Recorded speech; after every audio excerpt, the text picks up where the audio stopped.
எப்படி ஸ்கூல்ல டெல்லியில எல்லாருமே சொல்றாங்க. அமெரிக்க ஜனாதிபதியுடைய பிள்ளைகள் தான் வந்து பார்த்துட்டு போறாங்க. எல்லாம் இந்த அருமையா இருக்கு. பள்ளிக்கூடங்கள்லாம் பின்லாந்துல டீச்சர்ஸ் எல்லாம் பின்லாந்து உலகத்திலேயே சிறப்பான கல்வி பின்லாந்துங்கிற ஒரு நாட்டுல தான். அந்த நாட்டுக்கு டீச்சர்ஸ் அனுப்பி ட்ரைனிங் பண்ணி கொடுக்குறாங்க.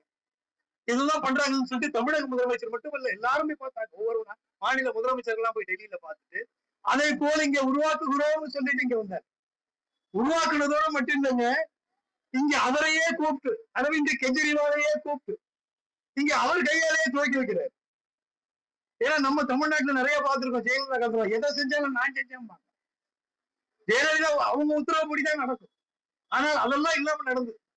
இப்படி செஞ்ச ஒரு நல்ல விஷயங்களை எல்லாம் பலரை கற்றுத்தந்த இந்தியாவிற்கே முன்மாதிரியாக இருந்த ஒரு முதலமைச்சர் ஐஆர்எஸ் படிச்சவரை வேலையை விட்டுட்டு அன்னை தெரசா கூட போய் ஒர்க் பண்ணிட்டு திரும்பி பரிவர்த்தனை போட்டு கிட்டத்தட்ட 70 இடங்கள்ல 67 எம்எல்ஏக்களை வெற்றி பெற செய்து ஆட்சியை அமைத்து காட்டியவர் அரவிந்த் கெஜ்ரிவால்.